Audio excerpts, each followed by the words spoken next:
Saya ini ketua FPI. Laskar akan turun di sini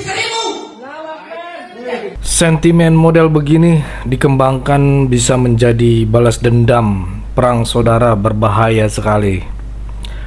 Maka menurut saya sebelum ini terjadi, polisi wajib bertindak tegas terhadap orang-orang semacam ketua FPI Parepare ini ya. Dan kabarnya yang sangat menyedihkan, dia ini adalah ASN katanya ya. Saya nggak tahu dia itu ASN dinas di kantor apa gitu ya.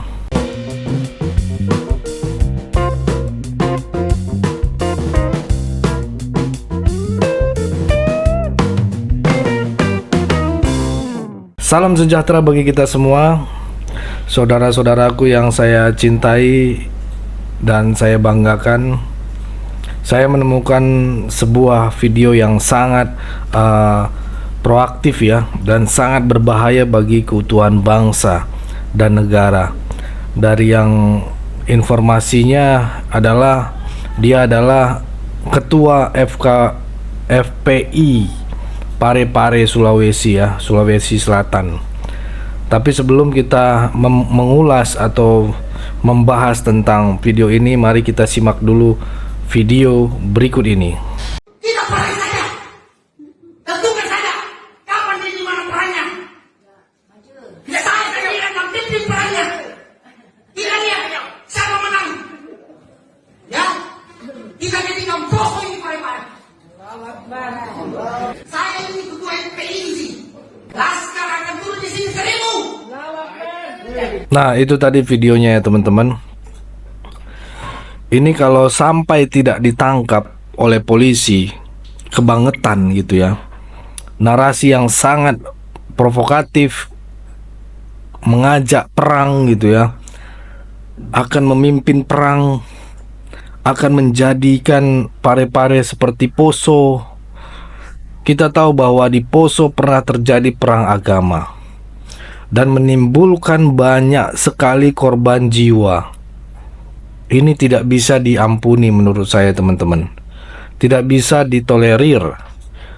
Dan dalam waktu dekat, kalau sampai tidak ditangani ya, tidak diurus, tidak ditangkap oleh pihak yang berwajib atau polisi, orang ini ya, ketua FPI Parepare ini, kita tidak tahu lagi bagaimana ke depannya ya.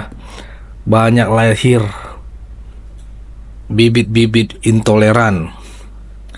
Ya, apakah kita masih punya polisi? Apakah kita masih punya aparat penegak hukum yang bisa kita andalkan? Ya. Karena udah jelas di konstitusi. Ya. Dilindungi ya oleh konstitusi. Sekali lagi, menurut saya orang yang mengaku sebagai ketua FPI Parepare ini, namanya katanya kalau nggak salah Fakhrin ya. Kalau tidak ditangkap, keterlaluan, kebangetan ya. Dan ini sangat berbahaya sekali. Akan menjadikan Parepare konflik berdarah, perang sebagai mana yang terjadi di Poso. Mengancam akan memposokan Parepare. Ya. Lantas apa persoalannya? Dia sampai berapi-api berteriak secara provokatif semacam ini teman-teman ya. Ternyata teman-teman, ini berkaitan dengan beberapa waktu yang lalu ada demo unjuk rasa di Parepare dari kelompok ini yang menentang pendirian sebuah sekolah Kristen ya. Jadi landasannya juga sarah ya. Sekelompok orang garis keras menentang akan didirikan sekolah Kristen di Parepare. Dan tadi dia ngomong begitu dalam sebuah forum ya, forum diskusi antar umat Islam di Parepare. Ya, dia hadir ini sebagai ketua FPI di forum itu. Dia ini sudah memprovokasi massa, menantang perang, ya, akan memimpin perang, akan menurunkan 1.000 laskar FPI dan akan memposokkan Parepare. Tidak bisa dibiarkan, teman-teman. Tidak boleh model-model begini, orang-orang provokatif ya, provokator ya. Ini orang-orang yang merusak Bhinneka Tunggal Ika, merusak kerukunan antar umat beragama, dibiarkan hidup, dibiarkan melenggang gitu ya, dibiarkan merajalela tanpa ada sanksi hukum. Tidak bisa Pak didiamkan. Tolong Pak polisi, selidiki nih orang, ataupun pemerintah setempat. Menurut saya harus ada yang laporkan beliau ini ya, karena menurut saya sudah layak untuk ditangkap ya. Orang sudah berkelebihan batas ini, kurang ajar. Kalau model-model oknum ya, ASN begini, dibiarkan hancur negara ini. Semakin banyak orang-orang mengadu domba dengan membawa-bawa bendera agama. Yakin saya, hancur agama ini, bangsa ini. Bisa terjadi perang saudara di mana-mana. Ya. Ini bahaya, teman-teman. Di Parepare kebetulan memang mayoritas muslim. Mungkin kalau diturutin perang umat Islam ya, pasti umat Islam pasti menang, seandainya ya. Tapi saya yakin tidak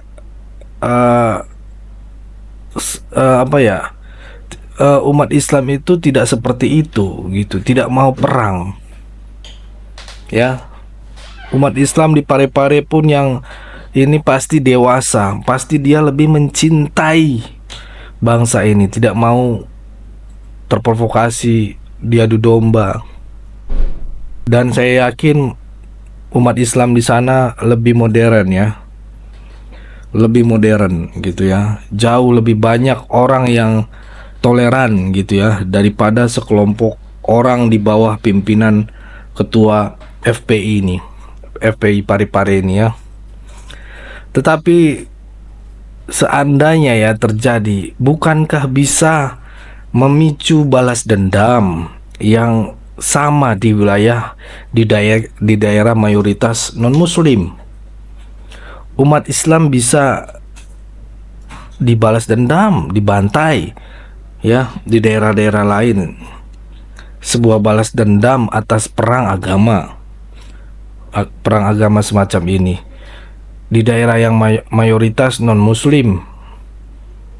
Indonesia ini negara Bhinneka Tunggal Ika, negara yang multi agama, multi budaya, multi suku. Di satu wilayah mungkin umat Islam mayoritas ya, tapi di wilayah lain umat Islam minoritas. Dan kita sudah hidup berdampingan, kita sudah hidup damai dengan yang namanya Pancasila, dengan sila ketiga Persatuan Indonesia. Kita punya semboyan Bhinneka Tunggal Ika. Nah, kalau kemudian hanya gara-gara tidak cocok ya, saudara-saudara kita mendirikan tempat ibadahnya ataupun membangun tempat sekolah Kristen hanya gara-gara mereka minoritas, kemudian kita halangi, kita serang gitu ya. Bukankah itu bisa terjadi yang sama di tempat lain yang mayoritas non-muslim? Di NTT misalnya di Maluku misalnya kan, di Papua ya, Seandainya sentimen model begini dikembangkan, bisa terjadi balas dendam, perang persaudaraan. Berbahaya sekali ini mulutnya ya. Maka menurut saya, sebelum ini terjadi, polisi wajib bertindak tegas terhadap orang-orang semacam ketua FPI Parepare ini. Dan kabarnya ya, yang sangat parah dia ini adalah ASN. Saya nggak tahu dia dinas di kantor apa, provinsi apa, dan di mana gitu ya, atau bidang apa gitu ya, bagian apa gitu ya. Kalau beliau tahu, komen di bawah ya teman-teman. Kalau teman-teman tahu, komen di bawah. Beliau ini ASN mana sebenarnya? Saya nggak tahu dia ASN dinas di kantor apa gitu ya. Nah, kembali lagi ya. Kabarnya dia ASN di Parepare. Apalagi ASN kayak gini, masa pola pikirnya kok begini sosok ASN? Mau dicap apa seorang ASN seperti ini gitu ya? Ya. Mestinya adalah orang yang di depan seperti ASN ini ya, mempromosi tentang pentingnya kerukunan antar umat beragama. Mestinya orang yang menjadi contoh tentang Bhinneka Tunggal Ika. Bagaimana harus diembankan, bukan harus ditupuk gitu ya, ditepuk, justru harus melahirkan toleransi gitu ya. Bukan untuk menyebarkan fitnah gitu ya. Ataupun bukan merusak persatuan Indonesia.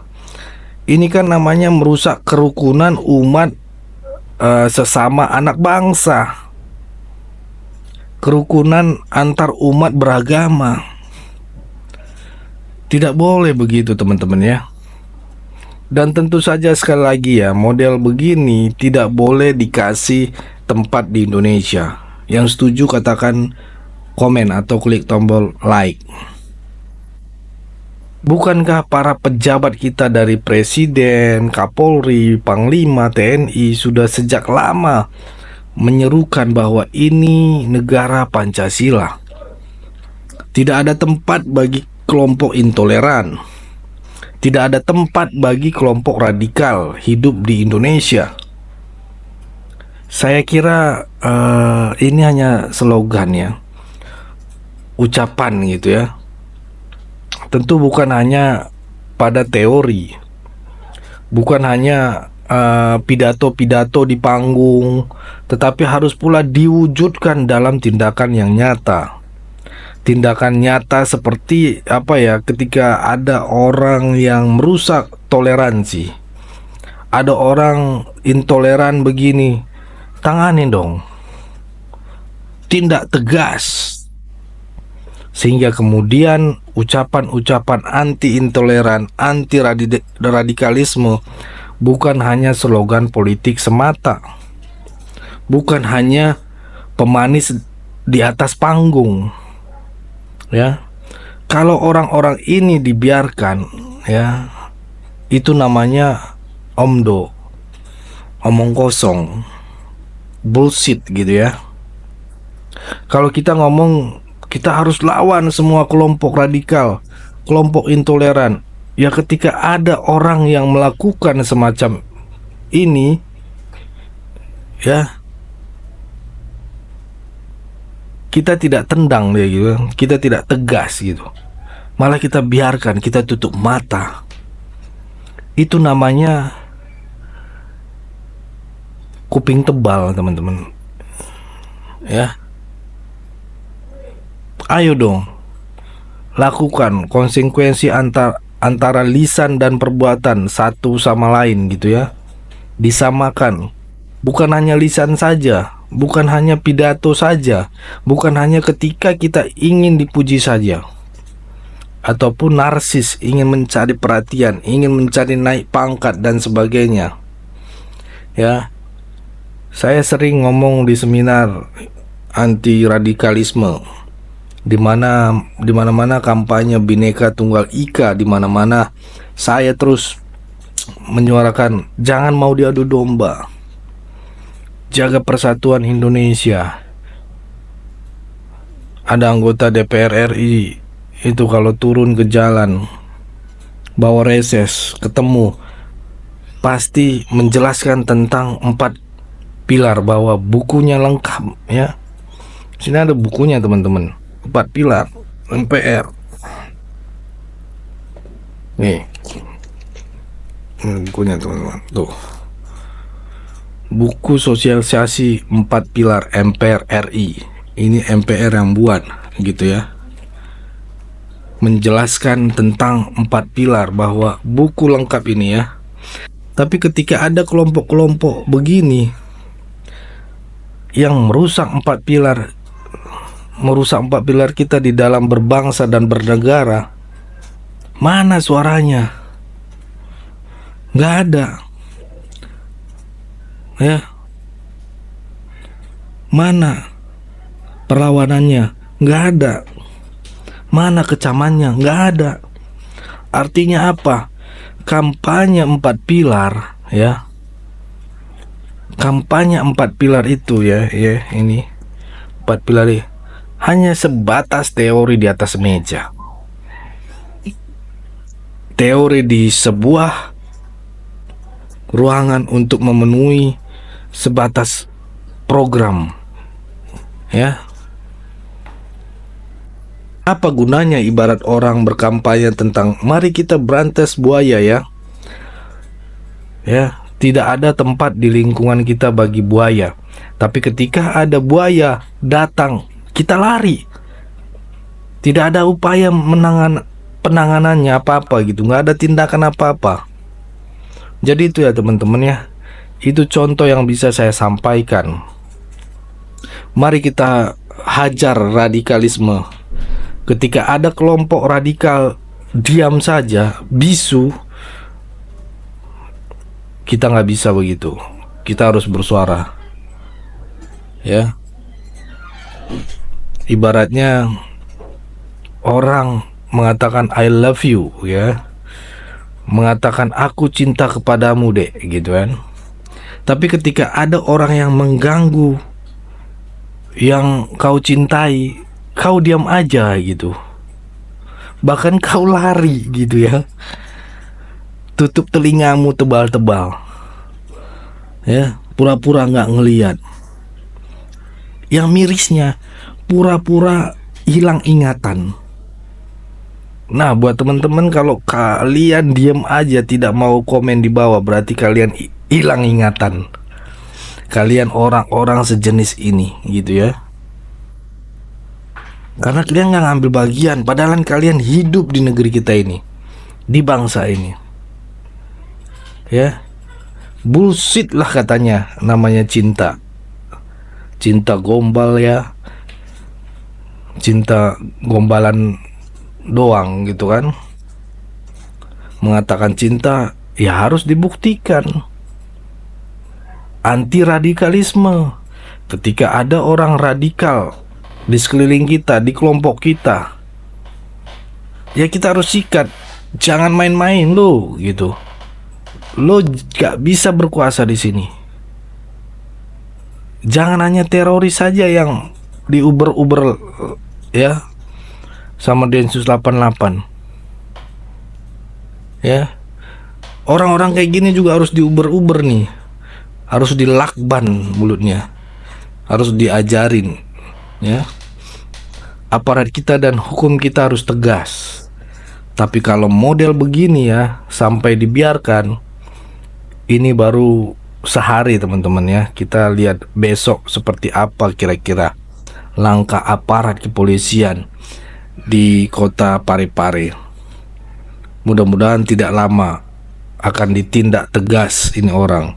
Tapi kalau sampai tidak, ya berarti mereka semuanya hanya role model atau listip doang, listip gitu ya.